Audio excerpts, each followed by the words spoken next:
दशकों से इजरायल और ईरान के बीच राइवलरी इंटरनेशनल अफेयर्स की सतह के ठीक नीचे सुलग रही है, एक क्लैंडेस्टिन कॉन्फ्लिक्ट जो साइबर अटैक्स, असैसिनेशंस और प्रॉक्सी वॉरफेयर के साथ शैडोज में लड़ी गई है।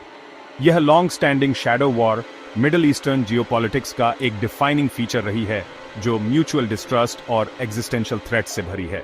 ईरान अपने बर्जनिंग न्यूक्लियर प्रोग्राम और पूरे रीजन में एलाइड मिलिशियाज के नेटवर्क के साथ इजरायल द्वारा लंबे समय से अपने सबसे फॉर्मिडेबल एडवर्सरी के रूप में देखा गया है।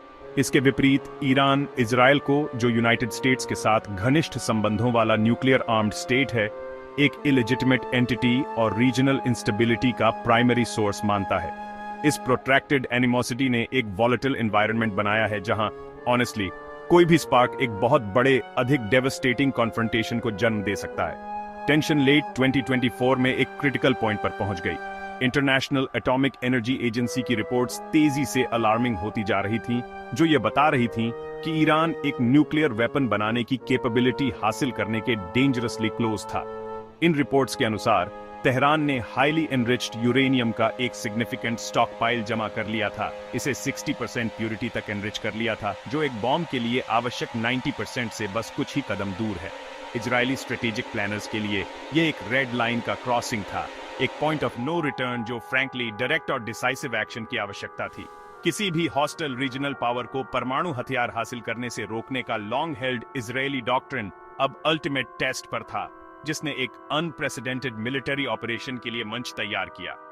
कई साल पहले top आयरेनियन nuclear scientist Mohsen Fakhrizadeh की हत्या, एक ऐसा कार्य जिसे व्यापक रूप से इजरायल के मोसाद से जोड़ा गया था, एक स्टार्क वार्निंग थी।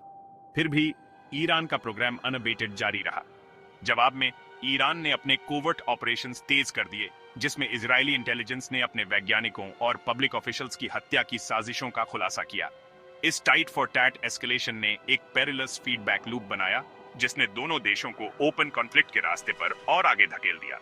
यरूशलेम में स्ट्रेटेजिक कैलकुलेशंस, कंटेनमेंट और सैबोटाज से एक प्रीएम्प्टिव स्ट्राइक में बदल गए, जिसे ईरान के न्यूक्लियर इंफ्रास्ट्रक्चर को क्रिपल्ड करने के लिए डिजाइन किया गया था। यह निर्णय लिया गया कि इनएक्शन के जोखिम एक डायरेक्ट मिलिट्री कॉन्फ्रंटेशन के खतरों से कहीं अधिक थे। एक ऐसा चुनाव जो ऑनेस्टली जल्द ही पूरे ग्लोब में रिवर्बरेट करेगा। घटनाओं की इस श्रृंखला का कल्मिनेट हुआ, जिसे ऑपरेशन राइजिंग लायन के नाम से जाना जाएगा, जो कि ईरानियन न्यूक्लियर और मिलिट्री टारगेट्स के खिलाफ इजरायली हमलों की एक मेटिकुलसली प्लान्ड और ऑडेशियस सीरीज थी। यह मॉन्यूमेंटल प्रोपोर्शंस का एक गैम्बल था, जिसे न केवल ईरान की न्यूक्लियर एम्बिशंस को डिले करने के लिए डिजाइन किया गया था, बल्कि मिडिल ईस्ट में स्ट्रेटेजिक बैलेंस को फंडामेंटली रीसेट करने के लिए भी। यह ऑपरेशन केवल एक मिलिट्री एक्सरसाइज नहीं था, यह एक कॉन्फ्लिक्ट का पब्लिक और वायलेंट मैनिफेस्टेशन था, जो वर्षों से सीक्रेट में फेस्टर कर रहा था। दुनिया ने सांस रोककर देखा कि शैडो वॉर ओपन फ्लेम में बदल गई, जिसने पूरे रीजन को एक ऐसे कॉन्फ्लिक्ट में इनगल्फ करने की धमकी दी, जिसके ग्लोबल पीस और सिक्योरिटी के लिए अनप्रेडिक्टेबल और फार रीचिंग कॉन्सिक्वेंसेस थे। ऑपरेशन राइजिंग लायन को इजरायल के मिलिट्री और इंटेलिजेंस एस्टेब्लिशमेंट के हाईएस्ट एशेलॉन्स में कंसीव किया गया था, जो एक न्यूक्लियर आर्म्ड ईरान के परसीव्ड एग्जिस्टेंशियल थ्रेट का सीधा जवाब था। प्लानिंग एक कोलैबोरेटिव एफर्ट था, जिसमें इजरायल डिफेंस फोर्सेस के स्ट्रेटेजिक माइंड्स, मोसाद की शार्प एनालिटिकल प्रावेस और शिन बेट की टेक्नोलॉजिकल एक्सपर्टीज को एक साथ लाया गया था। प्राइमरी ऑब्जेक्टिव अनएम्बिगुअस और स्टार्क था, ईरान के न्यूक्लियर वेपन्स प्रोग्राम को एक डिसाइसिव ब्लो देना, विशेष रूप से इसके रिसर्च फैसिलिटीज, एनरिचमेंट साइट्स और कमांड एंड कंट्रोल इंफ्रास्ट्रक्चर को निशाना बनाना। यह एक पिन प्रिक स्ट्राइक होने का इरादा नहीं था, बल्कि एक कॉम्प्रिहेंसिव असॉल्ट था, जिसे ईरान की न्यूक्लियर प्रोग्रेस को कई वर्षों वापस लाने के लिए डिजाइन किया गया था। इस ऑपरेशन के लिए assembled team Israeli national security की एक वेरिटेबल हुज हू थी। इसे एक छोटे सीक्रेटिव वॉर कैबिनेट ने लीड किया था, जिसमें प्रधानमंत्री, रक्षा मंत्री और की मिलिट्री चीफ्स शामिल थे। उन्होंने एक डेडिकेटेड टास्क फोर्स की देखरेख की, जिसने महीनों तक काम किया, वेरियस सिनारियोज की वॉर गेमिंग की, इंटेलिजेंस गैदर्ड की और ऑपरेशनल प्लान को रिफाइंड किया। मोसाद को ईरान के भीतर से क्रिटिकल इंटेलिजेंस प्रदान करने का काम सौंपा गया था, जिसमें हिडन फैसिलिटीज की पहचान करना और की पर्सनल को ट्रैक करना शामिल था।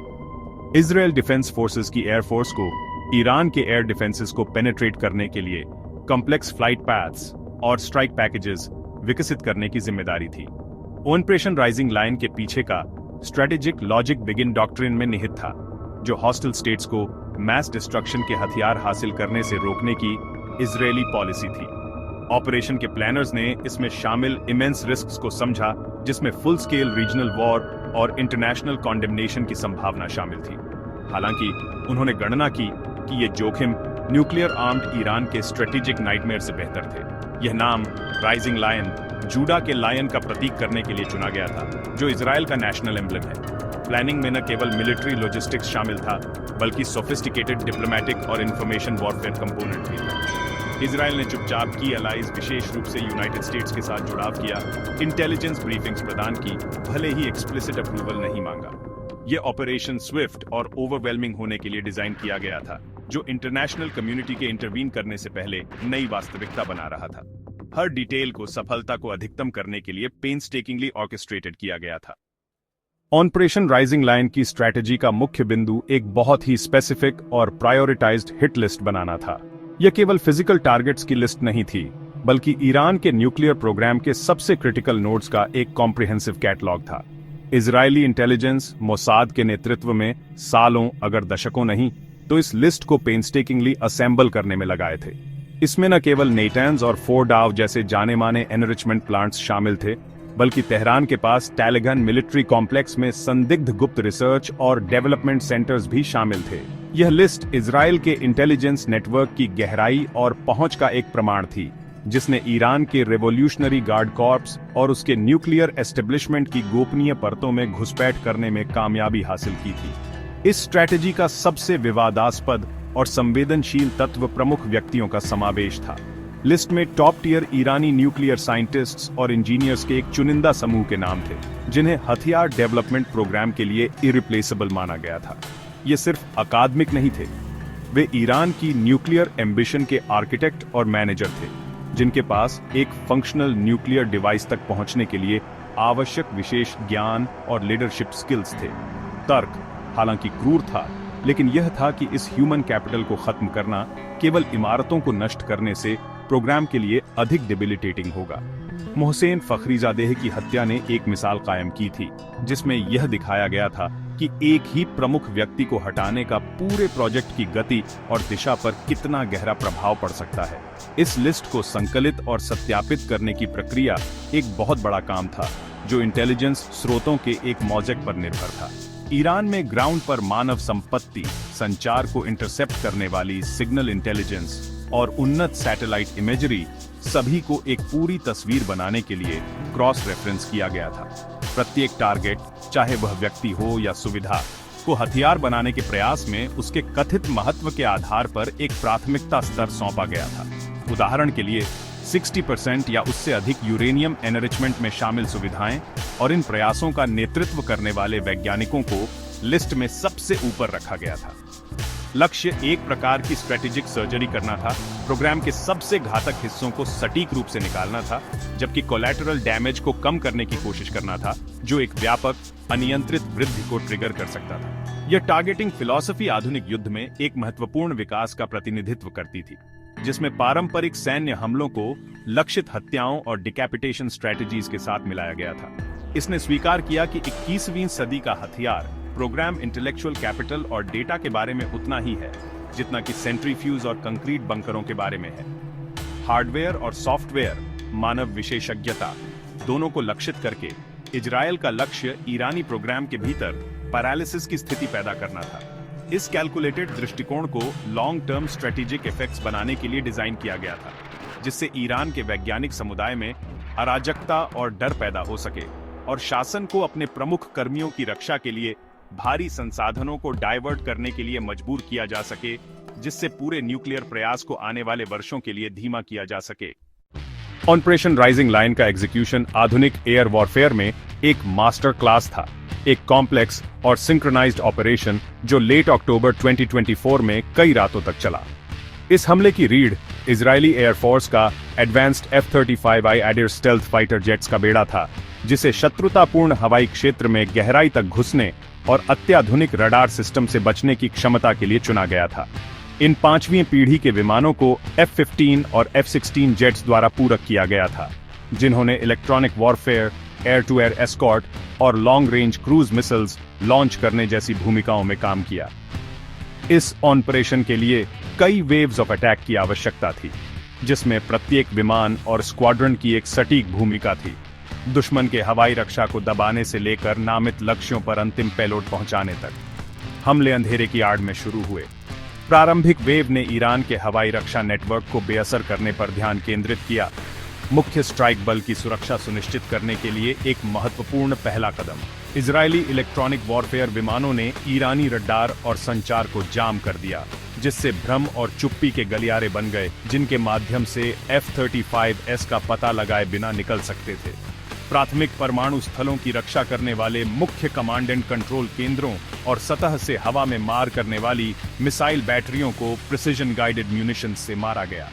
ईरान की रक्षात्मक क्षमताओं का यह व्यवस्थित डिग्रेडेशन रूथलेसली एफिशिएंट था, जैसा कि बाद में ईरानी सैन्य प्रमुख मोहम्मद बघेरी ने स्वीकार किया, जिन्होंने स्वीकार किया कि इजरायल ने हमले के शुरुआती घंटों में प्रभावी ढंग से अपने हवाई रक्षा प्रणालियों को नष्ट कर दिया था, जिससे उच्च मूल्य वाले लक्ष्य उजागर हो गए थे। रास्ता साफ होने के बाद लड़ाकू विमानों की बाद की लहरें अपने प्राथमिक लक्ष्यों की ओर बढ़ीं। तेहरान के पास टैलिगहन सैन्य परिसर, जिसे परमाणु हथियार अनुसंधान के लिए एक नर्व सेंटर माना जाता था, को शक्तिशाली बंकर बस्टिंग बॉम्ब से मारा गया, जिसे गहराई से दबे हुए ढांचों में घुसने के लिए डिजाइन किया गया था। अन्य हमलों ने पूरे देश में एनरिचमेंट फैसिलिटीज और सेंट्रीफ्यूज मैन्युफैक्चरिंग प्लांट्स को निशाना बनाया। पायलट, जो कई घंटों तक चलने वाले मिशनों पर उड़ान भर रहे थे और जिन्हें मिड एयर रिफ्यूलिंग की आवश्यकता थी, उपग्रहों और हवाई निगरानी प्लेटफार्मों से रियल टाइम इंटेलिजेंस फीड्स पर निर्भर थे। इससे उन्हें जमीन पर बदलती परिस्थितियों के अनुकूल होने, लक्ष्य विनाश की पुष्टि करने और यहां तक कि अवसर के माध्यमिक लक्ष्यों को संलग्न करने की अनुमति मिली, यदि उनका प्राथमिक उद्देश्य पहले से ही बेअसर या दुर्गम था। हमलों की सटीकता पैरामाउंट थी। इजरायल ने अपने सैन्य उद्देश्यों को प्राप्त करने की मांग की, जबकि बड़े पैमाने पर नागरिक हताहतों से बचने की कोशिश की, जो इसके खिलाफ अंतर्राष्ट्रीय राय को गैल्वनाइज कर सकता था। परिष्कृत लक्ष्यीकरण पॉड्स और GPS गाइडेड हथियारों के उपयोग से उच्च सटीकता के साथ सर्जिकल स्ट्राइक संभव हुई। पूरा ऑपरेशन वर्षों के प्रशिक्षण, तकनीकी निवेश और खुफिया जानकारी जुटाने का एक वसीयतनामा था। इसने इजरायल की क्षमता और अपनी सैन्य शक्ति को वास्ट डिस्टेंसेस पर प्रोजेक्ट करने की इच्छा का प्रदर्शन किया, ताकि वह एक एग्जिस्टेंशियल थ्रेट के रूप में जो मानता है उसे संबोधित कर सके। दुनिया को दिखाया गया कि IDF की ईरान पर हमले की लंबे समय से अफवाह वाली योजनाएं एक ब्लफ नहीं थी, बल्कि एक बहुत ही वास्तविक और विनाशकारी रूप से प्रभावी सैन्य विकल्प थीं। ऑपरेशन राइजिंग लाइन पर ईरान की प्रतिक्रिया स्विफ्ट और मल्टीफैसेटेड थी, हालांकि यह उस ऑल आउट वॉर से कम थी जिसका कुछ लोगों को डर था। तेहरान ने तुरंत हमलों की निंदा एक ब्लेटेंट अग्रेशन के कार्य के रूप में की और गंभीर बदला लेने की कसम खाई। उसकी जवाबी कार्रवाई के प्रारंभिक चरण में इजरायल के भीतर सैन्य और रणनीतिक स्थलों की ओर बैलिस्टिक मिसाइलों और आर्म्ड ड्रोन्स की एक बाराज शामिल थी, जबकि इजरायल की multi layered air defence systems, जिसमें आयरन डोम, डेविड स्लिंग और एरो सिस्टम्स शामिल हैं, ने इनमें से अधिकांश प्रोजेक्टाइल को रोक दिया। कुछ अंदर घुसने में कामयाब रहे, जिससे नुकसान हुआ और ईरान की अपनी महत्वपूर्ण लॉन्ग रेंज स्ट्राइक कैपेबिलिटीज का प्रदर्शन हुआ। यह direct state on state attack एक महत्वपूर्ण एस्केलेशन था, जो यह संकेत दे रहा था कि ईरान ऐसे झटके को एक फोर्सफुल रिप्लाई के बिना सहन नहीं करेगा। अपने प्रत्यक्ष सैन्य प्रतिक्रिया के अलावा ईरान ने क्षेत्रीय प्रॉक्सीज के अपने व्यापक नेटवर्क को सक्रिय किया, जिसे अक्सर एक्सिस ऑफ रेजिस्टेंस कहा जाता है। लेबनान में हिजबुल्लाह ने अपने हजारों रॉकेटों के शस्त्रागार के साथ उत्तरी इजरायल पर समन्वित हमले शुरू किए, जिससे नागरिकों को बम आश्रयों में जाने और इजरायली सैन्य संसाधनों को फैलाने के लिए मजबूर होना पड़ा। सीरिया में ईरान समर्थित मिलिशिया ने गोलान हाइट्स में इजरायली ठिकानों को निशाना बनाया, जबकि यमन में हौथी विद्रोहियों ने इजरायल के दक्षिणी बंदरगाह एलाट की ओर लॉन्ग रेंज मिसाइलें और ड्रोन लॉन्च किए। मल्टी फ्रंट कॉन्फ्लिक्ट की यह रणनीति इजरायल के बचाव को ओवरवेलमिंग करने और भारी लागत लगाने के लिए डिजाइन की गई थी, जिससे एक द्विपक्षीय संघर्ष एक व्यापक क्षेत्रीय कॉन्फ्लग्रेशन में बदल गया, जिसमें कई एक्टर्स और बैटलफील्ड्स शामिल थे। राजनयिक मोर्चे पर ईरान ने अंतर्राष्ट्रीय समर्थन जुटाने और विश्व मंच पर इजरायल के कार्यों की निंदा करने की कोशिश की। इसे नेशंस के एक प्रेडिक्टेबल कोहोर्ट के बीच एक सिंपैथेटिक ईयर मिला। सीरिया और कुछ हद तक इराक ने इजरायली आक्रामकता की निंदा की। इससे भी महत्वपूर्ण बात यह है कि ईरान के सहयोगियों ने उसके काउंटर ऑफेंसिव के लिए मटेरियल और लॉजिस्टिकल सपोर्ट प्रदान की। एक्सिस ऑफ रेजिस्टेंस का सक्रियण केवल एक सैन्य रणनीति नहीं था, बल्कि एक पॉलिटिकल स्टेटमेंट भी था, जो लेवेंट और अरब प्रायद्वीप में ईरान के प्रभाव को दर्शा रहा था। इस नेटवर्क ने ईरान को इजरायल पर अप्रत्यक्ष रूप से हमला करने की अनुमति दी, अपने सहयोगियों का उपयोग करके जवाबी कार्रवाई के तत्काल जोखिमों को अवशोषित किया, जबकि प्लॉजिबल डिनायबिलिटी की एक डिग्री बनाए रखी और इजरायल और उसके शक्तिशाली सहयोगियों के साथ एक सीधा, संभावित रूप से कैटास्ट्रोफिक युद्ध से बचा। आंतरिक रूप से ईरानी शासन ने इजरायली हमले का उपयोग नेशनलिस्ट सेंटिमेंट को भड़काने और आबादी को झंडे के चारों ओर रैली करने के लिए किया। राज्य मीडिया ने डिफायंस और रेजिलियंस की तस्वीरें प्रसारित की, जिसमें ईरान को विदेशी आक्रामकता का शिकार बताया गया। सरकार ने अपनी परमाणु गतिविधियों को भी तेज कर दिया। हमले के प्रत्यक्ष जवाब के रूप में यूरेनियम को और भी उच्च स्तर तक समृद्ध करने के अपने इरादे की घोषणा की। इसे भविष्य की इजरायली आक्रामकता के खिलाफ एक आवश्यक डेटरेंट के रूप में फ्रेम किया। यह डिफायंट पोस्चर घरेलू और अंतरराष्ट्रीय दर्शकों दोनों के लिए लक्षित था। यह संकेत दे रहा था कि ईरान को डराया नहीं जाएगा और उसके रणनीतिक उद्देश्य, विशेष रूप से परमाणु प्रौद्योगिकी की उसकी खोज, ऑपरेशन राइजिंग लायन द्वारा किए गए महत्वपूर्ण नुकसान के बावजूद अपरिवर्तित रहे। इजरायल ईरान संघर्ष एक वैक्यूम में नहीं हुआ था। इसने ग्लोबल चेसबोर्ड पर शॉकवेव्स भेजे, जिससे प्रमुख विश्व शक्तियों को एक कॉम्प्लेक्स और पेरिलस डिप्लोमैटिक लैंडस्केप को नेविगेट करने के लिए मजबूर होना पड़ा। रूस, ईरानी शासन का एक की एलाई और सीरिया में एक सिग्निफिकेंट मिलिट्री प्लेयर, खुद को एक डेलिकेट पोजीशन में पाया। मॉस्को ने इजरायली हमलों की आधिकारिक तौर पर अंतर्राष्ट्रीय कानून का उल्लंघन करने वाले एक खतरनाक एस्केलेशन के रूप में निंदा की। हालांकि उसकी प्रतिक्रिया मेजर्ड थी। संयुक्त राष्ट्र में तेहरान के लिए डिप्लोमैटिक कवर प्रदान करते हुए रूस ने किसी भी प्रत्यक्ष सैन्य हस्तक्षेप से परहेज किया। उसका प्राथमिक हित सीरिया में स्थिरता बनाए रखने और मिडिल ईस्ट में अपने स्वयं के स्ट्रेटेजिक इन्फ्लुएंस को बनाए रखने में निहित है, एक ऐसा उद्देश्य जो इजरायल और ईरान के बीच एक फुल ब्लोन वॉर से खतरे में पड़ जाएगा, जिससे उसे एक कॉशियस बैलेंसिंग एक्ट में मजबूर होना पड़ेगा। चीन, जो अब पर्शियन गल्फ में गहरे एनर्जी इंटरेस्ट के साथ एक ग्लोबल इकोनॉमिक सुपर पावर है, ने इस संघर्ष को ग्रेव कंसर्न के साथ देखा। बीजिंग की आधिकारिक स्थिति न्यूट्रलिटी की थी, जिसमें दोनों पक्षों से अधिकतम रिस्ट्रेंट का अभ्यास करने और संवाद के माध्यम से अपने मतभेदों को हल करने का आह्वान किया गया था। चीनी विदेश नीति पारंपरिक रूप से नॉन इंटरफेरेंस और स्टेबिलिटी के सिद्धांतों में निहित है, क्योंकि संघर्ष व्यापार मार्गों को बाधित करता है और क्षेत्र से उसके विशाल एनर्जी इंपोर्ट्स को खतरे में डालता है। जबकि चीन ने बेल्ट एंड रोड इनिशिएटिव जैसे आर्थिक और रणनीतिक साझेदारियों के माध्यम से हाल के वर्षों में ईरान के साथ घनिष्ठ संबंध विकसित किए हैं, वह इजरायल के साथ भी एक प्रैग्मैटिक रिलेशनशिप बनाए रखता है। उसकी प्राथमिक भूमिका एक चिंतित दर्शक की थी, जो एक स्थिर मिडिल ईस्ट में अपने महत्वपूर्ण आर्थिक दावों की रक्षा के लिए डी एस्केलेशन की वकालत कर रहा था। पाकिस्तान की स्थिति विशेष रूप से कॉम्प्लेक्स थी, जो दुनिया के एकमात्र मुस्लिम मेजॉरिटी न्यूक्लियर पावर के रूप में उसकी अनूठी स्थिति और क्षेत्रीय निष्ठाओं के उसके इंट्रिकेट वेब से बनी थी। आधिकारिक तौर पर पाकिस्तान ने ईरान, एक साथी मुस्लिम राष्ट्र के साथ एकजुटता व्यक्त की और इजरायली आक्रामकता की निंदा की। हालांकि उसके रणनीतिक गणना कहीं अधिक न्यूअंस्ड थे। पाकिस्तान, सऊदी अरब, ईरान के मुख्य क्षेत्रीय प्रतिद्वंद्वी के साथ अपने लंबे समय से चले आ रहे संबंधों और ईरान के साथ अपनी साझा सीमा और ऐतिहासिक संबंधों के बीच एक डेलिकेट बैलेंस बनाए रखता है। इसके अलावा पाकिस्तान के सैन्य और खुफिया प्रतिष्ठानों की अपनी सुरक्षा चिंताएं हैं, विशेष रूप से उनकी पश्चिमी सीमा पर अस्थिरता फैलने के संबंध में। जबकि सार्वजनिक भावना दृढ़ता से इजरायल विरोधी थी, सरकार की प्रतिक्रिया को संघर्ष में सीधे शामिल होने से बचने के लिए सावधानी पूर्वक कैलिब्रेटेड किया गया था, अपनी राष्ट्रीय सुरक्षा और क्षेत्रीय स्थिरता को प्राथमिकता देते हुए। ये प्रमुख शक्तियां, रूस, चीन और पाकिस्तान, सामूहिक रूप से एक मॉडरिंग, अगर पैसिव बल के रूप में कार्य करती थीं। उनमें से किसी का भी हित संघर्ष को एक ऑल आउट रीजनल वॉर में बदलने में नहीं था, जिसके उनके रणनीतिक और आर्थिक हितों के लिए विनाशकारी परिणाम होंगे। उनके रिस्ट्रेंट के आह्वान, जबकि इजराइल ईरान राइवलरी की फंडामेंटल डायनामिक्स को नहीं बदला, एक अंतरराष्ट्रीय वातावरण बनाने में योगदान दिया जिसने आगे सैन्य कार्रवाई के बजाय डी-एस्केलेशन का समर्थन किया।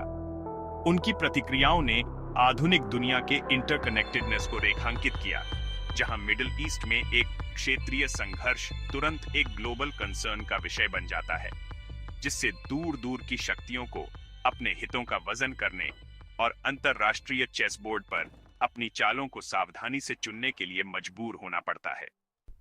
ऑपरेशन राइजिंग लाइन के बाद मिडिल ईस्ट में टेंशन और गहरी अनिश्चितता बनी हुई है। जबकि इजराइल ने ईरान के परमाणु ढांचे को गंभीर रूप से नुकसान पहुंचाने का अपना शॉर्ट टर्म टैक्टिकल ऑब्जेक्टिव हासिल कर लिया होगा, लॉन्ग टर्म स्ट्रेटेजिक कॉन्सिक्वेंसेस खतरनाक रूप से अनक्लियर बने हुए हैं। इस ऑपरेशन ने स्थिरता के फ्रैजाइल सेम्बलेंस को तोड़ दिया है, जिससे क्षेत्र एक कैटास्ट्रोफिक फुल स्केल वॉर के कगार पर पहुंच गया है। Direct state on state fire exchanges ने एक नया और पेरिलस प्रेसिडेंट स्थापित किया है, जो संघर्ष के एक ऐसे स्तर को सामान्य बनाता है जो पहले शैडोज तक सीमित था। अब किसी भी पक्ष द्वारा गलत अनुमान का जोखिम एक्सपोनेंशियली हायर है, जहां एक सिंगल बॉर्डर स्कर्मिश या मिसाइल लॉन्च एक अनियंत्रित चेन रिएक्शन को ट्रिगर कर सकता है, जिसके विनाशकारी मानवीय और आर्थिक लागत होंगे। यूनाइटेड स्टेट्स के लिए स्ट्रेटेजिक डिलेमा, विशेष रूप से डोनाल्ड ट्रंप जैसे व्यक्ति के नेतृत्व वाले प्रशासन के लिए बहुत बड़ा है। एक तरफ इजराइल की सुरक्षा के लिए एक लॉन्ग स्टैंडिंग प्रतिबद्धता और एक परमाणु ईरान को रोकने का एक साझा उद्देश्य है। दूसरी ओर मिडिल ईस्ट में एक और बड़ी जंग में घसीटे जाने की गहरी अनिच्छा है, एक ऐसी भावना जो अमेरिकी जनता के साथ दृढ़ता से रेजोनेट करती है। यह अमेरिका को एक टाइट रोप पर चलने के लिए छोड़ देता है, अपने की एलाई को समर्थन देने की कोशिश करते हुए बिना एक एक्टिव कॉम्बैटेंट बने। प्रशासन ताकत का प्रदर्शन करने की प्रेरणा और एक ऐसे संघर्ष से बचने की प्रैग्मेटिक आवश्यकता के बीच फंसा हुआ है, जो ग्लोबल एनर्जी मार्केट्स को अस्थिर कर सकता है और अमेरिका को एक प्रोट्रैक्टेड अनविनेबल स्ट्रगल में फंसा सकता है। पूरे क्षेत्र में नागरिक आबादी पर प्रभाव तत्काल और गंभीर रहा है। इजराइल और ईरान दोनों में, साथ ही लेबनान और सीरिया जैसे पड़ोसी देशों में युद्ध का खतरा मंडरा रहा है, जिससे दैनिक जीवन बाधित हो रहा है, चिंता बढ़ रही है और आर्थिक कठिनाई बढ़ रही है। संघर्ष सामाजिक कल्याण और आर्थिक विकास से बहुमूल्य संसाधनों को सैन्य खर्च की ओर मोड़ देता है, जिससे गरीबी और अस्थिरता का एक चक्र बना रहता है। क्रॉसफायर में फंसे आम लोगों के लिए उनके नेताओं की जियोपॉलिटिकल मैकिनेशंस डर, नुकसान और भविष्य के बारे में अनिश्चितता की एक दैनिक वास्तविकता में बदल जाती है। यह मानवीय लागत शायद बढ़ते संघर्ष की सबसे दुखद और स्थायी विरासत है। अंततः संकट डिप्लोमेसी में वापसी की तत्काल और ओवरराइडिंग आवश्यकता को रेखांकित करता है। सैन्य कार्रवाई, जैसा कि ऑपरेशन राइजिंग लायन और उसके बाद की जवाबी कार्रवाई से पता चलता है, केवल एक अस्थायी और खूनी समाधान हो सकता है। यह लक्षणों को संबोधित करता है, न कि संघर्ष के मूल कारण को, जो एक गहरा और स्थायी राजनीतिक और आइडियोलॉजिकल मिसट्रस्ट है। एक टिकाऊ शांति केवल रोगी, लगातार और साहसी डिप्लोमेटिक एंगेजमेंट के माध्यम से प्राप्त की जा सकती है, जिसमें न केवल प्राथमिक एंटागनिस्ट्स बल्कि क्षेत्रीय और वैश्विक शक्तियां भी शामिल हैं। आगे का रास्ता कठिनाइयों से भरा है, लेकिन यह एकमात्र ऐसा रास्ता है जो अंतहीन संघर्ष के भविष्य का एक वास्तविक विकल्प प्रदान करता है। अंतरराष्ट्रीय समुदाय को डी-एस्केलेशन को प्राथमिकता देनी चाहिए और संवाद को बढ़ावा देना चाहिए, क्योंकि विकल्प एक ऐसा युद्ध है जिसे कोई भी वास्तव में जीत नहीं सकता है।